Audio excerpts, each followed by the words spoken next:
Olá, bom dia! Começa agora o Plenário em Ação. Hoje é segunda-feira, 22 de junho de 2026. Eu sou Ronaldo Penido e te convido a acompanhar comigo um resumo com as principais atividades realizadas na Assembleia Legislativa de São Paulo. Abrimos o Plenário em Ação destacando que o Radar Governamental, empresa de consultoria especializada em relações governamentais e no monitoramento do Executivo e do Legislativo, completou 10 anos. E a data foi celebrada aqui na Alesp. Acompanhe na reportagem da Natália Lino. A cerimônia destacou a importância da comunicação estabelecida há 10 anos entre os órgãos legislativos e executivos de todo o país. A primeira sede do Radar foi lançada em São Paulo em 2017. A gente está aqui hoje na Assembleia, a maior casa legislativa da América Latina. É um prazer estar comemorando esse momento ao lado de tantos parlamentares, tantas autoridades, da minha equipe, da minha família. A Assembleia é o lugar que me acolheu, eu que sou natural de Curitiba, mas a Assembleia tem um lugar especial por representar aqui o estado de São Paulo, um lugar tão importante dentro da minha trajetória. O Radar Governamental é um software, ou seja, um conjunto de instruções, dados ou programas operacionais de computadores. Ele reúne informações que auxiliam a tomada de decisões, inclusive políticas. O monitoramento permite que as empresas conheçam iniciativas que afetam suas atividades. Atualmente, os monitoramentos são realizados no Congresso Nacional, em todos os estados e mais de 100 municípios. O Radar Governamental ele nasce justamente para poder ter essa atuação a nível nacional, essa preocupação em não só fazer o monitoramento de todo o processo legislativo, mas de antecipar cenários, riscos, construir esse diálogo com o poder público, aproximar, como eu disse durante a minha fala, nosso grande propósito, e talvez o mais difícil, é construir pontes. Construir pontes entre o público e o privado, baseado sempre na confiança, na ética, no respeito pelas instituições, no respeito profundo pela democracia. E a gente acredita fielmente, uma das nossas grandes bandeiras é fomentar esse diálogo com muita qualidade, com muita responsabilidade e sempre nas normas mais exigentes de compliance. Um trabalho reconhecido por parceiros da área e parlamentares. O Radar ele tem um trabalho muito importante porque ele atua na interlocução entre o setor público e a iniciativa privada e ele ajuda a melhorar esse tipo de relacionamento, né? Sempre com vias do bem público, de você ter uma sociedade que é capaz, em última instância, de articular esses interesses da iniciativa privada com aqueles condizentes do setor público, sempre em prol de ter setores menos burocráticos, enfim, atividades que atingem todo o seu potencial econômico e que, em última instância, colaboram para o desenvolvimento institucional de São Paulo e do Brasil como um todo. Trazê-los ao parlamento é sempre trazer ao diálogo, trazer ao entendimento e também a participação dos deputados naquilo que a Radar tem trazendo. E também comemorar os 10 anos de atuação, que tem sido uma atuação de unidade, trazendo empresas, convergindo sempre para o bem da população. Então, um evento como esse precisa sim ser apoiado por nós deputados, pelo parlamento, construindo relacionamentos, mais uma vez dizendo, para o bem da população. Os servidores e funcionários da Alesp participaram de um treinamento voltado para capacitação que pretende digitalizar todos os processos da Casa Legislativa. A iniciativa faz parte do projeto Alesp Sem Papel. Eu fui conferir. Acompanhe comigo. Luísa é funcionária pública da Assembleia Legislativa de São Paulo há 2 anos. Neste período, ela e os demais funcionários e servidores têm acompanhado inúmeras transformações. Uma delas é o processo de digitalização de documentos. Acredito que a informatização é fundamental, né? Ela reduz o uso de papel na Assembleia, atualiza. Eu achei bem esclarecedor, né? Traz as novas funcionalidades, apresenta para a gente que vai usar, né, o sistema. Então, acho que é fundamental. A iniciativa visa oferecer a capacitação dos servidores para lidarem com a informatização dos processos como parte do projeto Alesp Sem Papel. O projeto está sendo implementado por meio da Secretaria-Geral de Administração. A ideia é que todos os documentos sejam digitalizados, o que vai otimizar os trabalhos. economizando tempo e dinheiro. São várias melhorias, a gente evita retrabalhos, nós tornamos mais transparentes os processos, agilidade, então nem se fala, né? Um exemplo, uma área que quisesse consultar um processo teria que tramitar esse processo para outra área, solicitar e tudo mais. Hoje não, ela consegue consultar ao mesmo tempo, é simultâneo. Então são várias vantagens nessa informatização, né? A Frente Parlamentar da Alesp realizou a segunda reunião de apoio à adoção, que tratou do tema A Cor da Espera, Raça, Infância e Adoção. Os deputados Caio França, do PSB, e Marina Elou, do PSB, participaram. A segunda reunião da Frente Parlamentar de Apoio à Adoção foi realizada na Alesp. O tema do encontro foi A Cor da Espera, Raça, Infância e Adoção. O objetivo foi discutir como o racismo impacta a decisão de qual criança ou adolescente vai fazer parte da família. Nossa Constituição, no seu artigo 227, fala que as crianças e adolescentes são nossa prioridade absoluta. E olhar para essas crianças é a nossa responsabilidade e nosso papel. E quando a gente fala sobre a opção de pensar como elas podem ter um lar, como elas podem encontrar uma família, ou que seja uma família acolhedora, e melhorar as condições em que elas estão, é nossa maior responsabilidade. Eu acho um dos papéis mais bonitos que nós, como políticos, podemos defender e fazer. E eu, pessoalmente, tenho uma gratidão de poder estar aqui hoje, compondo essa frente parlamentar, garantindo que essa pauta se torne de fato prioridade. Dados do Sistema Nacional de Adoção e Acolhimento do Conselho Nacional de Justiça indicam que crianças e adolescentes pretos e pardos representam aproximadamente 70% dos aptos à adoção no Brasil e, historicamente, são as que permanecem por mais tempo nas instituições de acolhimento. A infância não tem cor. A infância, uma criança preta, uma criança indígena, uma criança cigana, elas têm o direito à convivência familiar, elas têm o direito a se desenvolver integralmente e que é necessário, então, sensibilizar a sociedade de maneira geral e de maneira específica os interessados na adoção para que eles flexibilizem o seu modelo de família doriana, porque família doriana significa uma família da mesma cor que eu, com a mesma inteligência, com o mesmo tipo de cabelo. Isso não é realista para um esforço de constituir uma família feliz, uma família integrada. A socióloga Ângela Maria Lima diz que é preciso atacar a raiz do problema, diminuir o número de crianças entregues para adoção.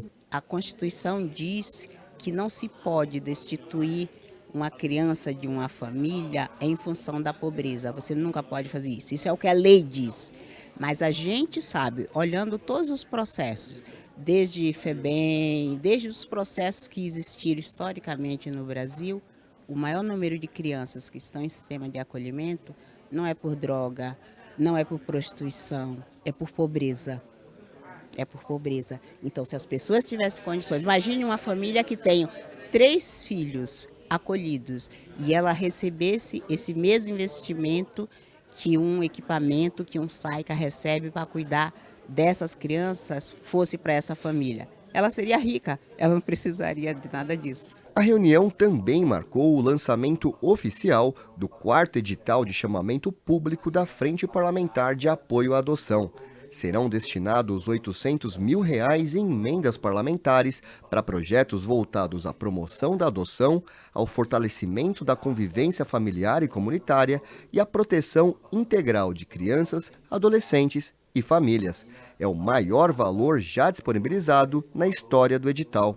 Esse não é o primeiro edital, esse já é o 3º edital que a gente abre, então desde fazer uma aquisição de um equipamento novo para o serviço de acolhimento, os antigos orfanatos, então fazer troca de equipamentos, aquisição de novos equipamentos, eventualmente qualificação da equipe que lá está, para que elas possam estar mais preparadas.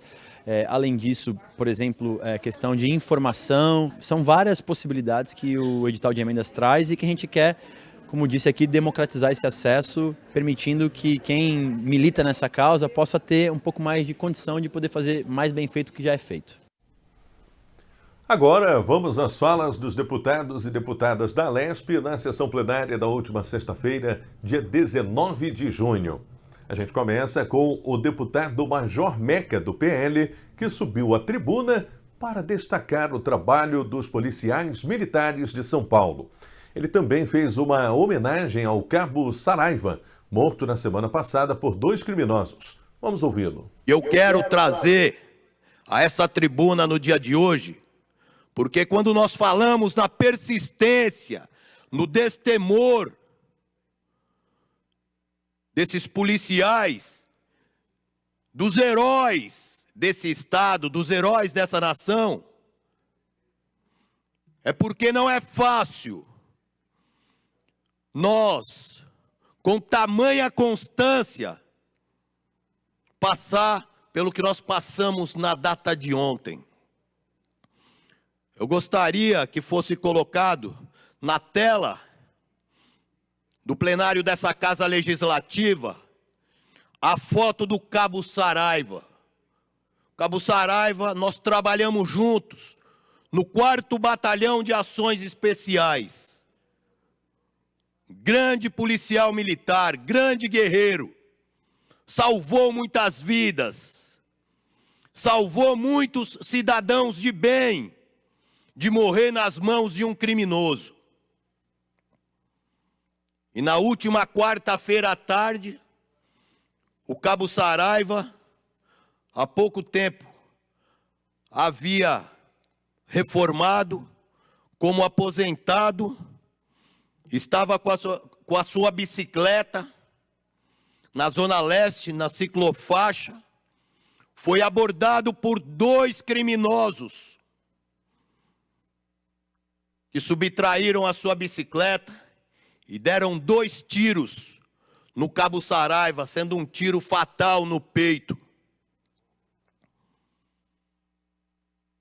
Cabo Saraiva deixou esposa, deixou 2 filhos, um dos filhos policial militar, lá da Zona Leste mesmo, do 39º Batalhão de Polícia Militar.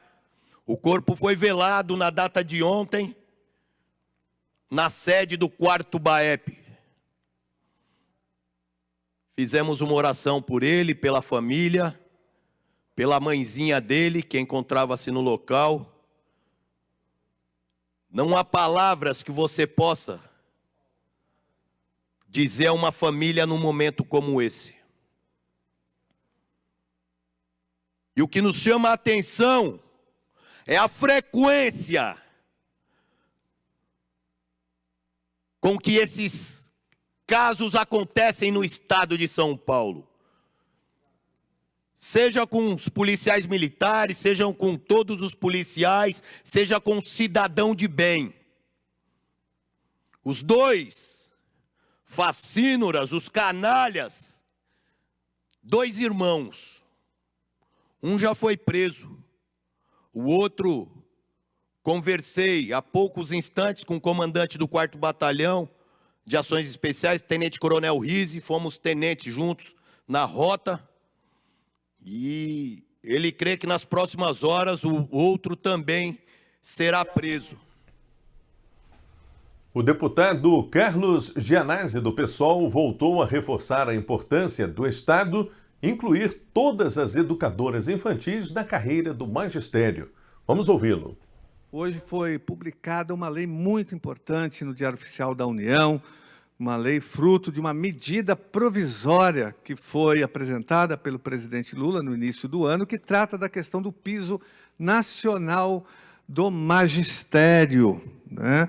Onde há uma mudança do cálculo para que houvesse um aumento maior do que o que preconizava a lei anterior, né? De tal forma que houve um reajuste do piso nacional do magistério. Mas o que mais me chamou a atenção, senhor presidente, foi o reforço dessa lei publicada no Diário Oficial, provada, logicamente, na Câmara Federal, no Senado Federal, porque ela reforça ainda mais a Lei 15.326 de 2026, lei da deputada federal Luciane Cavalcante, que obriga todos os municípios do nosso país a enquadrar na carreira do magistério todas as educadoras infantis. Elas devem ser enquadradas porque elas são professoras de fato. Então, essa lei, agora nós temos 2 leis regulamentando 2 leis federais. Alguns prefeitos estavam, né, dizendo que a lei era inconstitucional, a lei da deputada Luciane Cavalcante, a 15.326. Agora não tem mais conversa, não tem mais desculpa para nenhum prefeito deixar de fazer o enquadramento, de valorizar a educação infantil da sua cidade, enquadrando todas as educadoras infantis na carreira do magistério, porque elas exercem a função docente, está aqui na lei, é a segunda lei, que nem precisaria, porque já tem a LDB, presidente, já tem a Constituição Federal, já tem uma legislação. Daí a deputada Luciane Cavalcante reafirmou isso na lei 15.326, onde já muitos municípios começam a fazer o enquadramento, né? E agora tem a lei do presidente Lula, fruto de uma medida provisória aprovada do Congresso Nacional e sancionada hoje. Eu me refiro aqui à Lei 15.437 de 2026, né, que faz alterações positivas, logicamente, na Lei 11.738, que é a Lei do Piso Nacional Salarial. Então, a deputada Luciane Cavalcante já tinha feito a primeira alteração, e agora essa lei, ela, além de reforçar essa questão que eu levantei, do enquadramento das educadoras infantis, ela também introduz e obriga estados e municípios a pagarem o piso nacional salarial para os professores contratados. Essa é uma das novidades aqui da lei. Mas não é só isso, senhor presidente. Essa lei também reforça ainda mais uma outra luta que nós estamos travando, principalmente aqui no estado de São Paulo, e que também é fruto da lei 15.326, da deputada Luciane Cavalcante, né, que é a aposentadoria especial para os gestores. E agora o Plenário em Ação faz um rápido intervalo. Continue com a gente. Voltamos já já.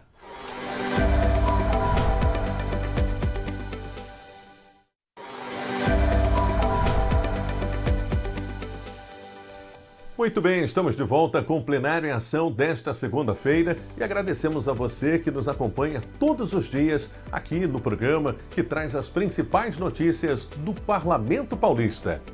A Frente Parlamentar da Alesp discute o futuro do cânhamo industrial e da cannabis medicinal no Brasil e lança edital para projetos de pesquisa no valor de R$1.750.000. Audiência pública Cannabis e Cânhamo, oportunidades para geração de empregos e renda, coordenada pelo deputado Caio França, do PSB, e com vice-coordenação do deputado Eduardo Suplicy, do PT, reuniu representantes do poder público e especialistas no assunto. Se tem descoberto, por meios de pesquisas científicas, não é que, de fato, o cânhamo industrial, a cannabis medicinal, são muitas as pessoas, as mães e pais que estão querendo que mais e mais possa a Anvisa e as autoridades regulamentarem bem a utilização da cannabis para que todo o povo brasileiro possa ter o acesso com preços adequados para o tratamento da doença que acontecer na família. Durante o encontro foi lançado o 4º edital de chamamento público da Frente Parlamentar, que destina R$1.075.000 em emendas parlamentares impositivas para financiar projetos relacionados à cannabis medicinal e ao cânhamo industrial. Todo ano a gente está aumentando, uma divisão minha com o deputado Suplicy, e estamos tentando atrair outros colegas deputados que também topem abraçar essa pauta. Um edital aberto, ou seja, entidades, universidades, prefeituras que topem se debruçar sobre esse tema. A gente está disponibilizando, abre agora o edital hoje, vai até setembro as inscrições e aí depois em outubro a gente divulga os vencedores. A finalidade do financiamento é selecionar projetos ligados à temática, democratizar a participação cidadã e a aplicação dos recursos oriundos de emendas parlamentares individuais, além de fomentar novos desafios que se apresentam após o início da distribuição da cannabis medicinal no SUS, no estado de São Paulo, em virtude da sanção da Lei Estadual 17.618 de 2023. Acho que esse encontro de hoje tem uma importância muito grande, né? O lançamento do edital da Frente da Cannabis ajuda a desenvolver pesquisas e trabalhos nesse mercado novo que está se desenvolvendo, então é muito importante fomentar esses projetos, parabenizar a Frente por isso, mas também fazer um debate mais amplo, né, sobre a necessidade da regulamentação. O debate ocorre em um momento importante para o país, que passa atualmente por transformações. Publicadas na edição do Diário Oficial da União, em 3 de março, as resoluções da diretoria colegiada e da Agência Nacional de Vigilância Sanitária, que regulamentam a produção de cannabis com fins medicinais no país, representam respostas baseadas em evidências científicas e devem entrar em vigor 6 meses após a publicação. Isso também provoca um pouco o governo federal a melhorar. Porque apesar que nós vamos ter agora uma RDC, que é uma grande vitória vindo da Anvisa, vamos ter o cultivo no Brasil, comercial e de pesquisa, eu acho que isso tudo são grandes vitórias. Mas a gente não pode considerar que isso já é a grande vitória. Para o gestor ambiental Bruno Pegoraro, o cânhamo, por exemplo, ainda pode ser desenvolvido para a utilização total de sua capacidade produtiva. Eu acho que o Brasil pode ser protagonista nesse cenário e a gente pode trazer essa nova cultura, essa nova commodity para o Brasil e se beneficiar desse novo mercado. E agora vamos à agenda da Alesp para a tarde desta segunda-feira, dia 22 de junho. Às 13 horas ocorre um ato solene em comemoração ao Dia do Pastor Evangélico, no auditório Teotônio Vilela. O solicitante é o deputado Paulo Mansur. Também às 13 horas acontece a reunião com lideranças comunitárias, no plenário José Bonifácio. O solicitante é o deputado Tomé Abduch. Às 14 horas ocorre a 84ª sessão ordinária no plenário Juscelino Kubitschek.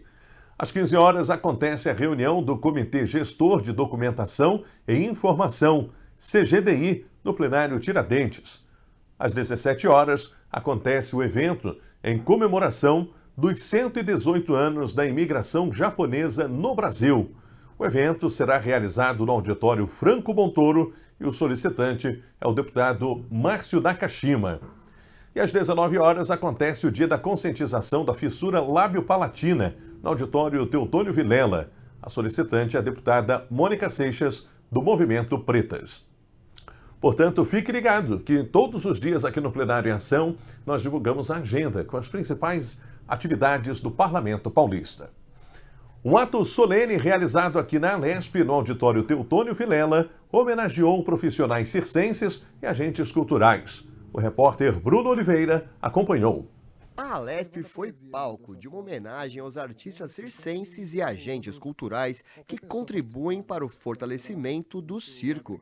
O ato solene reuniu profissionais que mantêm viva uma das manifestações artísticas mais tradicionais do mundo. Dizem, né, e eu creio que seja verdade, que é a mais antiga de todas as artes e a mãe de todas as artes. Então, por mais que haja avanço tecnológico, ninguém vai se comparar a ternura, a graça, a leveza, o ato engraçado de ser palhaço. Eu tive a grande honra de experimentar palhaçaria e, me permitindo experimentar, eu pude conhecer esse universo mágico, porque quando você coloca um nariz vermelho e uma roupa diferente, você se torna outra pessoa.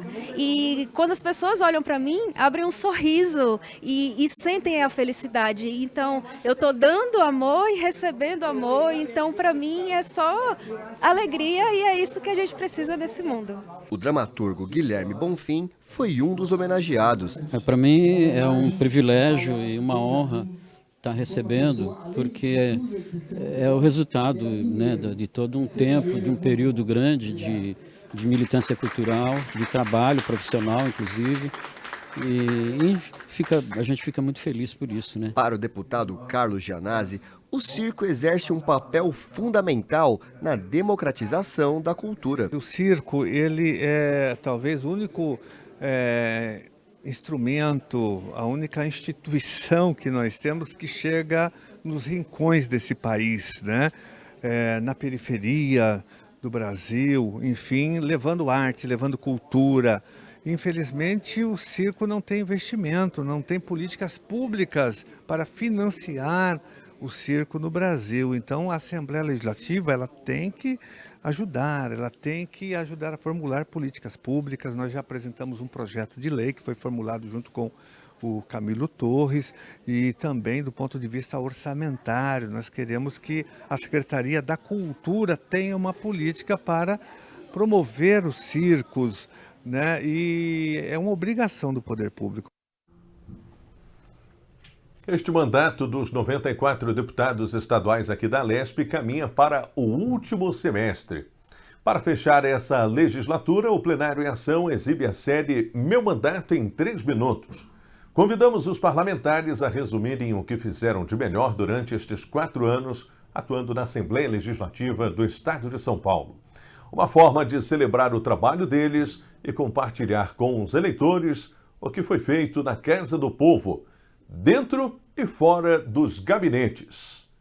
Hoje trazemos o depoimento do deputado Rogério Nogueira, do PSD. Entre as causas que mobilizam o seu mandato estão o esporte, a saúde pública, a cultura, a segurança, a assistência social e a saúde dos animais. Vamos ouvi-lo.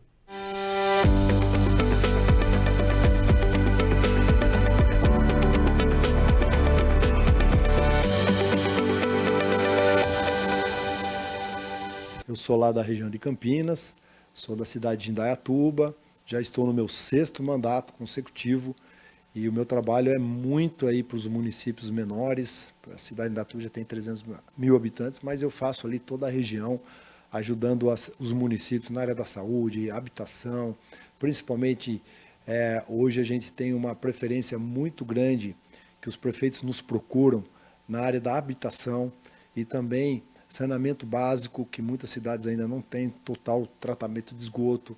Então a gente consegue, dentro do orçamento do Estado de São Paulo, fazer com que esses municípios, durante o nosso mandato, recebam recursos e muitas vezes não são emendas parlamentares, são projetos do próprio governo do Estado que tem o dinheiro lá, mas o prefeito não tem ali uma assessoria jurídica boa para projetar, para fazer um projeto importante, para pegar esse dinheiro do Estado de São Paulo e também do governo federal. Até pela troca de mandatos de prefeito, tem prefeitos que não terminam muitas obras que o outro deixou e ficam também com o crédito ruim junto ao Estado de São Paulo, ao governo federal, ficam sem recursos e aí que entra o nosso trabalho para fazer toda essa via junto ao governo do Estado para poder ajudar o município, porque o orçamento do município eles não conseguem fazer uma boa administração e não conseguem fazer tudo o que prometeu. E a gente procura ajudar cada deputado na sua região, cada deputado disputando não só nas eleições, mas depois também quem leva mais recurso, quem faz um trabalho melhor. E graças a Deus eu na minha região sempre sou o mais votado da região metropolitana de Campinas e também em termos de recurso a gente direciona muito para lá e faz um trabalho muito legal aí para todas as cidades, para todos os prefeitos. Olha, esse último projeto ainda a gente faz uma propaganda muito grande para as mulheres, de ter um acompanhante nas consultas médicas, também em cirurgias, principalmente as mulheres que vão receber sedação, né? Então você pode levar lá sua amiga, qualquer parente, para fazer esse acompanhamento desde a consulta até os procedimentos. Então é um projeto importantíssimo que foi aprovado, já está valendo, então as mulheres têm que usar mesmo. Também para o meio ambiente, eu aprovei o projeto de acabar com os canudos de plásticos, hoje são os biodegradáveis, como o bambu, silicone, de metal, de papelão. Hoje a obrigatoriedade é desses canudos, fortalecendo também o meio ambiente. Também, na causa animal, eu consegui fazer um projeto importante, que principalmente que a gente vê usando muito no carnaval, são as penas de ganso, de pavão, de todos os bichos aí, que a gente sabe o que eles sofrem, né? Principalmente nesse período, e a gente conseguiu com que fosse proibido também os fones da proteção aí para o ouvido das crianças, principalmente o autismo, um projeto importante que vai... o Estado de São Paulo tem que fornecer esses fones, que eu achei muito interessante, porque o aluno consegue aprender, escutar o professor, mas todos os ruídos, a bagunça, aquele barulheira toda, até aplausos, não incomoda aí as crianças que têm autismo.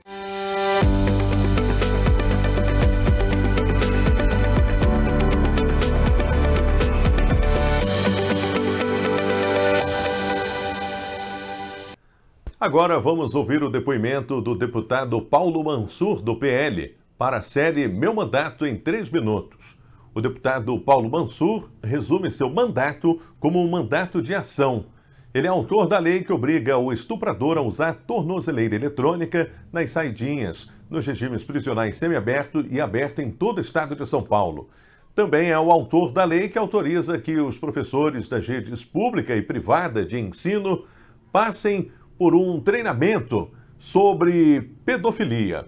Paulo Mansur também propõe que as empresas que operam em saltos de rope jump sejam regulamentadas no estado.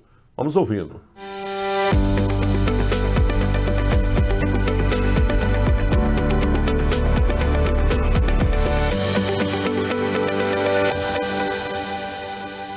Olha, o meu mandato é um mandato de ação. Eu falei para a população do estado de São Paulo que eu não ia fazer lei por fazer, porque a gente já tem muita lei dentro do estado de São Paulo e a lei ela burocratiza. Mas eu sou o autor da lei que obriga o estuprador a usar tornozeleira eletrônica na saidinha, no semiaberto e no aberto no estado de São Paulo. É a lei mais rígida de combate ao estupro do Brasil que se passa num parlamento. Nem na área federal e nem nos estados temos isso. Mas no estado de São Paulo é obrigado a usar tornozeleira eletrônica no semiaberto, aberto e saidinha por causa da minha lei. E também eu sou o autor da lei que faz a obrigação de que todos os professores da escola pública privada, eles passem por um treinamento para conhecer mais sobre a pedofilia. Porque muitas crianças elas só conseguem falar que foram abusadas com 15 anos de idade, porque o cérebro delas travam. Realmente é uma tragédia que acontece com a criança. E o professor, sabendo mais sobre esses sinais, ele pode identificar naquele desenho, ele pode identificar no comportamento, na linguagem, e ele pode avisar, sim, as autoridades. Então são leis que fazem algo para a sociedade, como essa lei que eu fiz da Maria Eduarda, do bungee jump, que agora tem que ter regulamentação dentro do estado de São Paulo. E quem não seguir a regulamentação pode pagar de 19 mil a 2 milhões de reais se fizerem esportes radicais sem regulamentação. E também, quando a gente fala de destino de emenda parlamentar, destinei para a área da saúde, destinei para a área da segurança, comprando tornozeleira eletrônica, favorecendo, ajudando os policiais militares. Então esse é um mandato que a gente realiza dentro do estado de São Paulo, que a gente articula com o governo do estado para ajudar as prefeituras, como a prefeitura de São Paulo, como a prefeitura de Campinas, como a prefeitura de Santos, como a prefeitura de todas as cidades do estado de São Paulo. Então esse é o papel de um deputado estadual, estar do lado da população e ao mesmo tempo ajudar dentro do parlamento. E eu acredito que esse meu primeiro mandato de deputado estadual, eu estou cumprindo o voto que me foi dado. Tive 86.201 votos.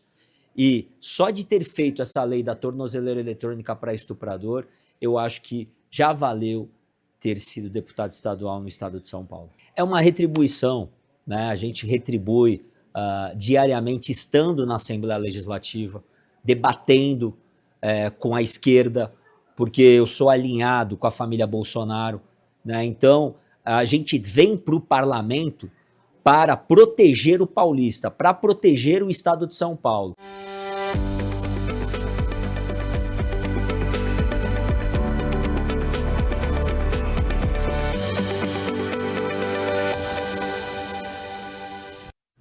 A série Meu Mandato em 3 Minutos vai trazer mais depoimentos de outros deputados e deputadas da Alesp nos próximos dias. Não perca! O Plenário em Ação de hoje fica por aqui. Siga acompanhando tudo o que acontece no estado de São Paulo e no Parlamento Paulista pelas nossas redes sociais. Obrigado pela sua audiência, um forte abraço e uma ótima segunda-feira. TV Alesp, tudo a ver com o estado de São Paulo.